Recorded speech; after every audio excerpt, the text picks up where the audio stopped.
O ito mga kababayan, kasuklam-suklam nga ang gobernong ito ngayon mga kababayan. Siyempre, kasuklam-suklam na rin yung namumuno mga kababayan. Itong si Pangulong Marcos Jr. Mismong kapatid na ang nagsabi mga kababayan na kasuklam-suklam yung kanyang kapatid. Hindi man direts ang sinasabi o di man diretsa ang sinasabi ni Senador Amy Marcos na kasuklam-suklam yung nakakabata kong kapatid, pero ganun na rin mga kababayan ang ipinapahiwatig ni Senador Amy Marcos. Alam niyo mga kababayan, ngayon parang nakikita ako na nga na itong si Senadora Amy Marcos ay may puso. Hindi ito Marcos mga kababayan. Kasi nga itong mga Marcos na ito ay mga sakim. O katulad na lang nito. Nitong si Pangulong Marcos Jr. mga kababayan, sobrang sakim sa kapangyarihan. Kawatan mga kababayan. Ilang milyon, ilang bilyon, trilyon mga kababayan ang ninakaw sa kaba ng ating bayan. Pero anong ginawa nila ngayon? Wala. Gusto pa nilang pagtakpan. Si Senador Rodante Marcolita hinahabol nila mga kababayan. Gusto nilang ipakulong, kinasuhan ng plunder para hindi nga makapagpiyansa at tuluyan ng makulong. Kasama nga itong si Senador Jenggoy Estrada. Pero yung ibang mga senador mga kababayan na talagang lantaran at nabanggit doon sa ginawang Senate Blue Ribbon na hearing noon mga kababayan, ay ngayon, dahil nga kakampi na nila ngayon, wala na. Hindi daw matibay ang ebidensya laban kay Senador Villanueva, itong membro ng Jesus is Lord. Wala. Natunaw mga kababayan yung kaso. At itong si Chis Escudero, kasalukuyan daw ang tinatrabaho mga kababayan yung kanyang kaso. Ayon kay Boying Remulla. Sino bang ginagago mo, Boying? Anak mo nga, pinakawalan mo kaagad eh.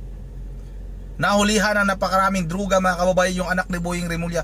Pero anong nangyari? Kaagad-agad pinawalang sala.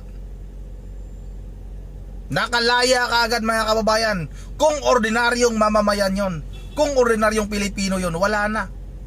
Nakulong na yon. Pero anak ng isang dating DOG, ngayon ay ombudsman, pinakawalan kaagad mga kababayan. Kaya ayun nga kay Senadora Amy Marcos, kasuklam-suklam na ang ginawa ng administrasyong ito, ng pamahalang ito. O ito na mga kababayan, huwag na natin itong patagalin. Sabay-sabay na natin itong panoorin.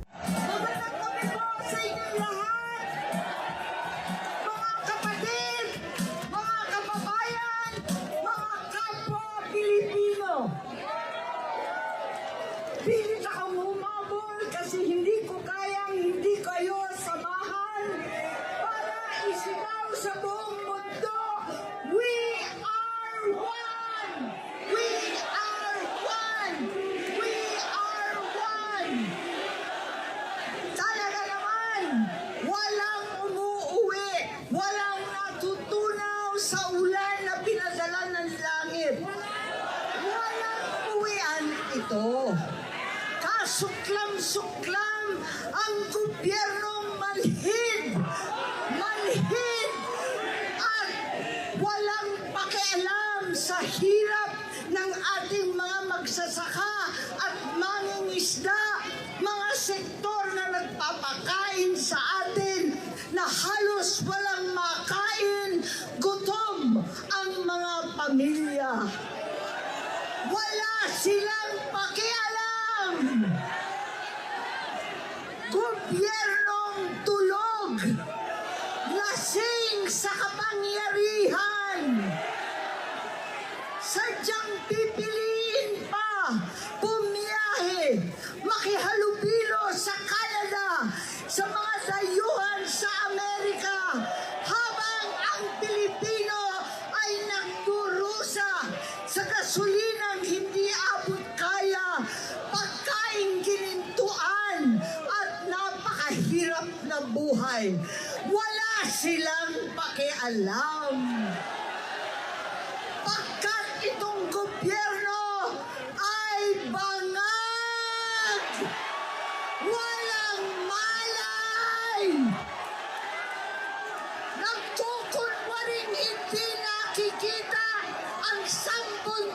mga ebidensya, ang dose-dosenang testigo, ang 18 higit pang mga Marines.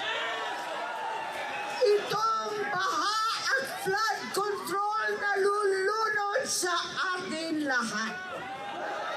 Wala silang pakialam. Kaya marami po sa inyo naging kasama ko nung ating kabataan. At ang suot natin ay itong t-shirt. Ang sigaw natin noon pa, makialam! Makialam na po tayo. Makialam para sa kabataan. Makialam para sa kinabukasan. Makialam para maibalik ang katotohanan sa ating lipi.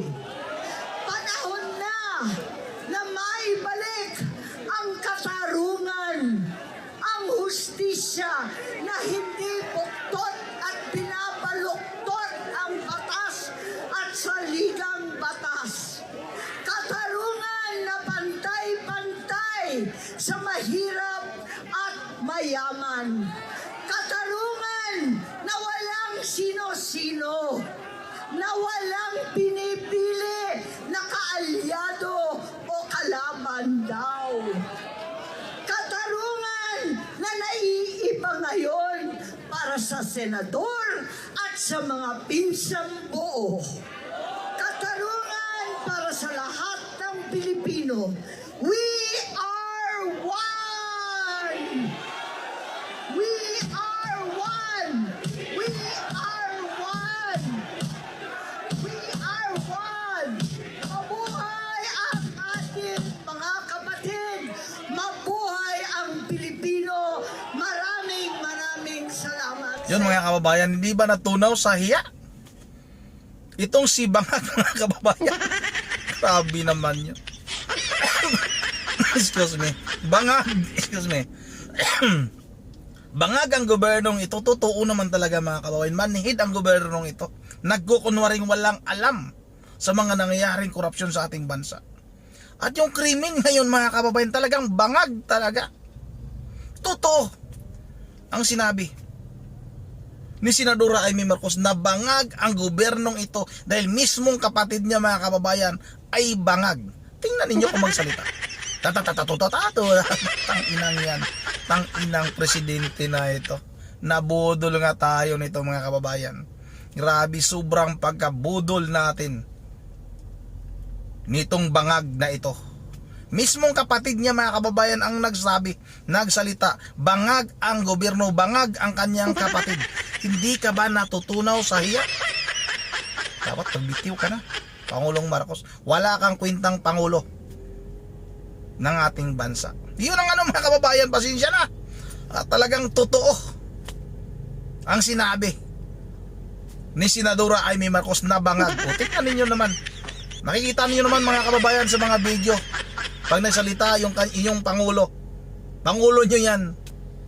Kasi nga nabudol na ako niyan. Talagang hindi nga marunong halos magbigkas. Hanggang dito lang muna Bago tayo magtatapos ay mag-shoutout lang muna ako kay Bamber J. Religious ng Puliam Locan. Sa kanyang mga apo si Kuko, Dion, Yuri at saka si Sagi.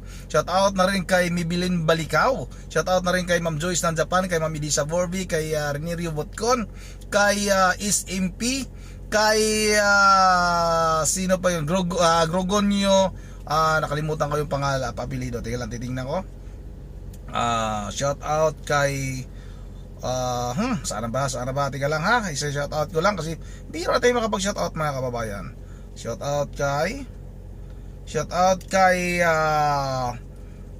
nasaan 'yon? Saan 'yon? Shoutout kay Crispin Del Rosario, kay Gary Gorgonio pala, sorry. Kay SMP, shoutout kay Lou Salvador, shoutout kay Ronaldo Pagyo, idol. Shoutout kay Rogelio Vicente at kay Marlon Fernandez. Yun naman dito lang muna. Once again, Felicita Ayadaw. Shout out na siya, idol. Once again, this is Rondi TV mo. Ingat ang lahat. God bless bawat isa sa atin.